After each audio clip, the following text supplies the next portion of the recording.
Have you ever wondered why some people seem to get richer and richer while others work every single day, but never escape the paycheck-to-paycheck cycle? The truth might surprise you. Most people believe the rich are simply lucky, or that they were born into money, or maybe they had powerful connections that opened all the doors for them. But here's the shocking reality. Almost none of the wealthy are just regular salary workers. The rich think differently. They don't just work for money. They make money work for them. And if you really want to start thinking like the top 1%, you need to understand a simple truth about ownership. Because if you don't own something, sooner or later, something will end up owning you. Think about it for a moment. When we look at who actually becomes rich, the numbers tell the whole story. About 75% of wealthy people are entrepreneurs, people who build and own businesses. Another 15% are investors, people who own assets that grow over time. 7% inherit their wealth through trusts and family estates. 3% are athletes and entertainers, people with rare world-class skills. And here comes the part that stings. 0%, yes, 0, are employees who rely only on a salary. That means working harder and harder in a job will almost never make you wealthy. The path to wealth is not just about earning, it's about owning. Owning businesses, owning assets, owning skills that can't be easily replaced. Now you might be thinking, that's great, but I don't have millions to start investing. How am I supposed to do that? The truth is, you don't need millions. You just need a system. And one of the simplest and most powerful systems is something called the 25-15-50-10 rule. This method doesn't care how much you make. Whether you earn a little or a lot, this rule is about how you manage money. Because wealth isn't about income, it's about control. Control of your money, control of your habits, and control of your future. So here's how it works. You take 25% of your income and direct it into growth. This is money that works for you while you sleep. You can put it into index funds and real estate, things that steadily grow over time. You can also use it to build high-value skills like copywriting, coding, sales, or design. Skills that can change your income forever. You might even start an online business, selling digital products, offering services, or creating content. And if you want to experiment with things like crypto, NFTs, or individual stocks, you can, but only with money you're willing to lose. The point is, this 25% is not for spending. It's for planting seeds that will one day turn into a forest. The earlier you start, the more powerful compound growth becomes.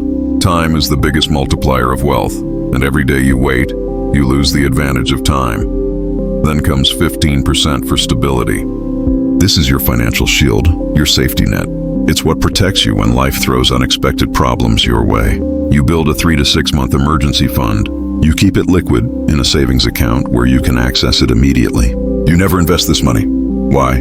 Because it's not about profit, it's about protection. Without stability, one emergency, an accident, a job loss, a medical bill, can erase years of progress in a single moment. The rich know that stability comes before risk. They don't play games with their emergency money, and neither should you. Next, 50% goes to essentials. These are your needs, not your wants. This covers things like rent, groceries, utilities, transport, insurance, the things that keep you alive and functioning. But here's where most people mess up. They confuse wants with needs. That Netflix subscription you don't use, that fancy coffee every morning, that brand new phone you buy every year. Those aren't needs. They're wants, and they slowly eat away at the money that could be building your future. The biggest leaks usually come from housing and transport. People spend too much on where they live and what they drive, and it keeps them broke for decades. The truth is, wealth is quiet. Debt is loud. The people flashing expensive cars and luxury brands are often the ones drowning in debt. Real wealth is invisible.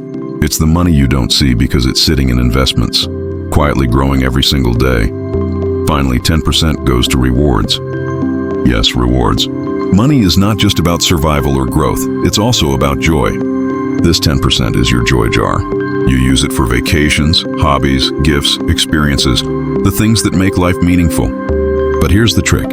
You keep it guilt-free by limiting it to just 10%. You set up a separate account if you need to, and when you spend from it, you enjoy it fully, knowing you've already taken care of growth, stability, and essentials. And most importantly, focus this money on experiences rather than things.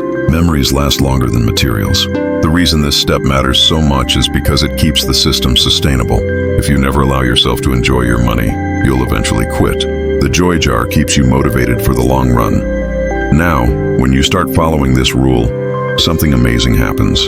You stop trading your time for survival and start building assets that can pay you even when you're not working. You stop feeling anxious about emergencies because you know you're protected. You stop falling for lifestyle traps because you see the truth. Flexing is expensive, but freedom is priceless. And you stop feeling guilty about spending because now it's part of the plan. The final piece of this puzzle is the mindset. Because if you don't shift your mindset, none of this will stick. The wealthy think differently.